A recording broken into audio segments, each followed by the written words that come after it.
हाँ तो स्टूडेंट्स देखें, ये रही आपकी एग्जांपल नंबर 2.22 यानी कि 22। तो इसमें ट्रांसफ़र फंक्शन आ जाता है विद मल्टीपल गेयर्स, ठीक है। गेयर्स विद लॉस वैसे यहाँ पे इन्होंने लिखा हुआ है, लेकिन मेरे ख्याल में यहाँ पे होना चाहिए था मल्टीपल गेयर्स, ठीक है, क्योंकि यहाँ पे गेयर लगता है। टोटल 4 गेयर ऐसे ही समझ ले, मोटर बाइक उठ के आ गई है हमारे सामने। तो सबसे पहले हम देखते हैं हमें आउटपुट किस फॉर्म में चाहिए। जिन बच्चों ने इसकी प्रीवियस एग्जाम्पल का लेक्चर नहीं लिया वो जाके ले लें, उनको समझ आ जाएगी इसमें हमने क्या करना होता है।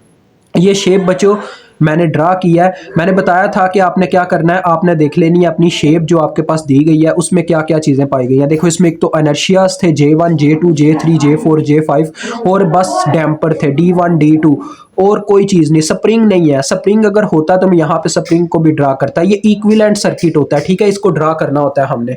तो देखो इक्विवेलेंट सर्किट में सबसे पहले तो हम मेंशन करते हैं वो वाला थीटा जो हमें आउटपुट में चाहिए होता है। हमें चाहिए θ1 आउटपुट में, तो यहाँ पे मैं θ1 उसी वक्त मेंशन कर दूंगा। अब टाइम डोमेन में मेंशन करना चाहते हो वो भी ठीक है, टाइम डोमेन में कर लो यार, बाद में इसको फ्रीक्वेंसी डोमेन में कर देंगे, ठीक है, कोई मसला नहीं है। उसके बाद देखो अब टार्क मेंशन करना है। टार्क यहाँ पे किस फॉर्म में आएगा ये तय करेगा कि हमारा थीटा कहाँ पे है, उस तक टार्क किस फॉर्म में पहुंचता है। देखो थीटा है ही वहीं पे जहां पे टार्क अप्लाई हो रहा है। अगर ऐसा होता थीटा यहां पे होता तो टार्क बच्चों ये गियर रेशियो के साथ मल्टीप्लाई होकर थीटा थीटा तक पहुंचता, लेकिन यहाँ पे टार्क उसी जगह पे है जहां पे हमारा थीटा है, तो ऑलरेडी ये वहीं पे अपनी पोजीशन पे मौजूद है, तो लिहाजा यहाँ पे टार्क सिंपली इसी फॉर्म में आ जाएगा T1 ऑफ T, ठीक है जी। उसके बाद अब देखें ये तो काम हमारा हो गया। अब हमें मेन चीज ये बतानी होगी जे ई किसके इक्वल है, डी ई किसके इक्वल है। बच्चों देखो असल बात ये है, कुछ चीजें यहाँ पे ना, अब हमने θ1 के मुकाम पे सब चीजों को पहुंचाना है, यानी यहाँ पे, ठीक है, यहाँ पे लेके जाना है। कुछ चीजें ऑलरेडी वहां पे पड़ी होंगी, उनका कोई मसला नहीं। कुछ चीजें होंगी जो नीचे से ऊपर तक जाएंगी, लेकिन वो ये गेयर रेशियो से मल्टीप्लाई होके जाएंगी, यानी ये ऐसे ही है, कोई सियालकोट से उठ के जलालपुर जाएगा, कोई यहाँ पे कह लो कि गुजरात से जलालपुर जाएगा, यानी इसी मुकाम से ये करीब से जाएंगे ना, गेयर रेशियो करीब से मल्टीप्लाई होके जाएगी। लेकिन जो यहाँ से होके जा रहा है उसको डबल गेयर रेशियो से ज़रब देनी पड़ेगी, तो ये चक्कर होता है। तो चलो आओ यार, जे ई को पहले हम यहाँ पे एक्सप्लेन करते हैं कि जे ई हमारे पास किसके इक्वल है। देखो बच्चों सबसे पहले आप वो लिख दो जिसके साथ कोई गेयर रेशियो मल्टीप्लाई नहीं होगी। गेयर रेशियो किसके साथ मल्टीप्लाई नहीं होगी, गेयर रेशियो उसके साथ मल्टीप्लाई नहीं होगी जो ऑलरेडी θ1 के मुकाम पे मौजूद थे, वो था J1। देखो J1 और D1 यहीं पे मौजूद है, तो J1 सिंपल सीधा सीधा यहाँ पे आ जाएगा, ठीक है, प्लस। अब बात आती है आगे, हमने सिर्फ J की बात करनी है ना इस इक्वेशन में, क्योंकि इसमें हम J इनर्शियाज को एक्सप्लेन कर रहे हैं। अब देखो J2 यहाँ पे नीचे और J3 भी नीचे है, ये सेम मुकाम पे है, बस ये बात है कि इसने J2 इधर लिखा हुआ है, J3 इधर लिखा हुआ है, हमको कंफ्यूज करने के लिए। हमने कंफ्यूज नहीं होना क्योंकि इस वक्त आप मैथ ब्रांड के साथ हैं। तो देखें हमारे पास क्या आ जाएगा, इसके अंदर आपने कॉमन करके लिख देना J2 प्लस J3, यानी कि जो चीजें एक मुकाम पे उनको कॉमन करके लिखो इस तरह से। अब गेयर रेशियो क्या मल्टीप्लाई होगी वो हमने देखनी है। आपको मैंने बोला था कि जिस चीज को आप जहां पे पहुंचाना चाहते हो उस साइड की आपने टर्न रेशियो ऊपर रखनी है, ठीक है। तो देखो टर्न रेशियो भी कह सकते हो, गेयर रेशियो भी कह सकते हो, जो मर्जी आप बुलाओ इसको, ठीक है। तो देखो J2 और J3 को हमने यहां से यहां पे पहुंचाना है, यानी कि N1 पे पहुंचाना है, तो यानी ये जाएंगे N1 पे, तो N1 ऊपर आएगा, यानी कि जहां पे ये जाएंगे वो वाली टर्न रेशियो ऊपर आएगी, और जहां से जाएंगे वो वाली रेशियो नीचे आएगी, ठीक है। ये आ गया। और आपको मैंने बताया था, अब देखो इन्होंने, यानी ये ऐसे ही है, गुजरात वालों ने जलालपुर तक का सफर तय कर लिया है। अब आपको मैंने बताया था इनके साथ जब भी टर्न रेशियो आएगी तो स्केयर में आएगी, जब इंपीडेंसेस के साथ आएगी, यानी कि जे के साथ, डी के साथ, किसी के साथ भी कह लो, प्लस। अब ये यार ये बीच में वाल आ रही है, तो यहाँ पे मैं बाकी का हिस्सा लिखने लगा हूं। अब देखो ये J4 और J5 दो ऐसे मुसाफिर हैं जिन्होंने क्या करना है जी, सियालकोट से उठ के जाना है अपने जलालपुर। तो देखते हैं, तो देखो J4 प्लस J5 आपने पहले तो कॉमन करके लिखना है, क्योंकि ये एक ही यार गाड़ी में जाएंगे ना, क्योंकि जाना ही एक जगह पे है, तो फिर एक ही जगह पे जाना है, तो कॉमन होके जाएंगे, यानी कि एक बस में ही जाएंगे।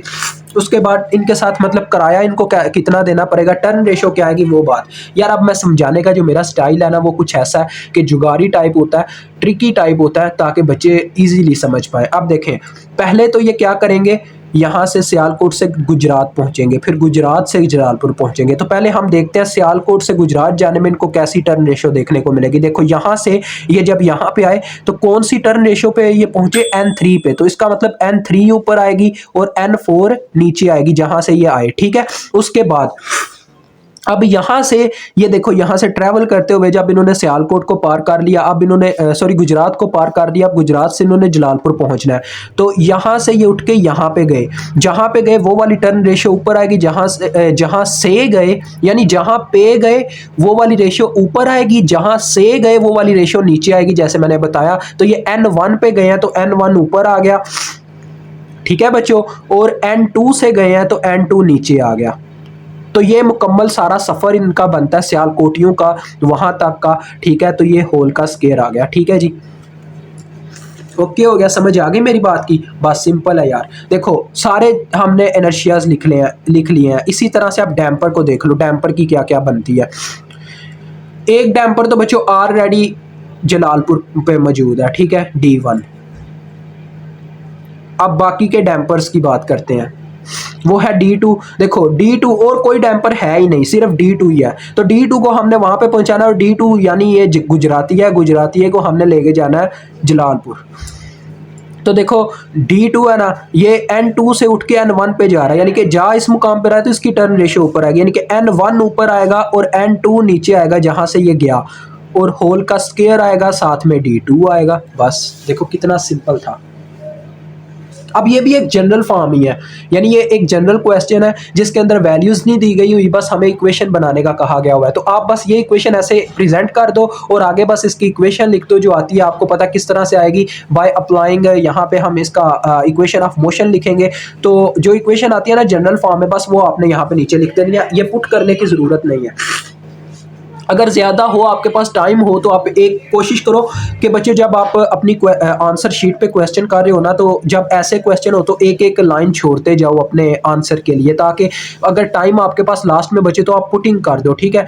अगर टाइम शुरू में आप ऐसे ही कोशिश करो कि टाइम बचे आपके पास, ठीक है। वैसे ज़्यादातर उस्तादों को मसला नहीं होता, ऊपर प्रेजेंट है इक्वेशंस के इस फॉर्म में, हमने ये रखा हुआ है, तो फिर क्वेश्चन का मसला नहीं होता। अब आपको पता है इक्वेशन ऑफ मोशन कैसे लिखते हैं। पहले नंबर पे आता होता है अप्लाइड टार्क। यहाँ पे अप्लाइड टार्क क्या है, वो है T1 ऑफ T।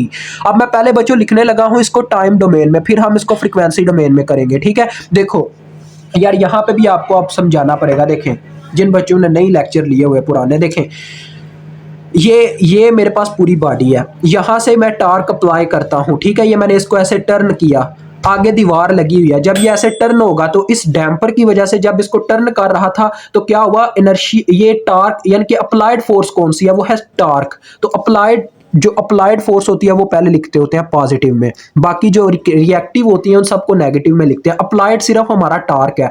अब देखो रिएक्टिव में क्या होगा, जब मैं जो ही यहां से बच्चों टार्क अप्लाई करना छोड़ूंगा तो इस डैम्पर ने कुछ ना कुछ फोर्स अपने अंदर सेव की होगी, तो इसको ये क्या करेगा, रिटर्न करेगा। जब ये रिटर्न करेगा तो इस तरफ हमने इसको रोटेट किया था, ये वापस अपनी ओरिजिनल पोजीशन पे आएगा, यानी कि उल्टी डायरेक्शन में। जब उल्टी डायरेक्शन में आया यानी कि ये अपोजिट टार्क है, अपोजिट टार्क अप्लाई हो रहा है, जिसे हम रिएक्शन कहते हैं। Action and reaction are equal but opposite in direction, ठीक है। तो ये माइनस में लिखा जाएगा। तो देखो बच्चों, एक तो ये डैम्पर यानी कि अपोजिट में फोर्स लगाएगा। डैम्पर की आपको पता होनी चाहिए क्या इक्वेशन होती है, dampness multiply by derivative of its rotational theta या रोटेशनल डिस्टेंस कह लो। इसका क्या है, रोटेशनल डिस्टेंस। यहाँ पे जितने भी चीजें मौजूद है उनका रोटेशनल डिस्टेंस है θ1, θ1 ऑफ T आ गया, ठीक है। अभी मैं देखो टाइम डोमेन में आप सबके लिए लिख रहा हूं, फिर माइनस।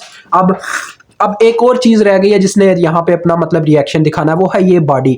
अब आपको पता है बच्चों, ये रोटेशनल टार्क इसमें जनरेट होगा। रोटेशनल टार्क की वजह से आपको पता है यहाँ पे वो जो न्यूटन का सेकंड लॉ था, अगर हमारे पास लीनियर डिस्टेंस होता तो वहां पे तो वो डायरेक्ट अप्लाई होता है, F = m में, न्यूटन जो सेकंड लॉ ऑफ मोशन में कहता है। लेकिन यहाँ पे इनर्शिया है ना, तो इनर्शिया पे भी ग्रेविटी वर्क करती है, लेकिन उसको हम रोटेशनल फॉर्म में प्रेजेंट करते हैं। यानी यहाँ पे आएगा बॉडी का inertia multiply by double derivative of theta, यानी कि your angular distance θ1 of T which is equal to 0। सब हमने लिख लिया, ठीक हो गया। ये आपके पास इक्वेशन आई। अब इन सब का आप ले लो लैपलास, तो लैपलास लेने से ये चली जाएंगी फ्रीक्वेंसी डोमेन में। T1 ऑफ S आ जाएगा इसका लैपलास लेने से।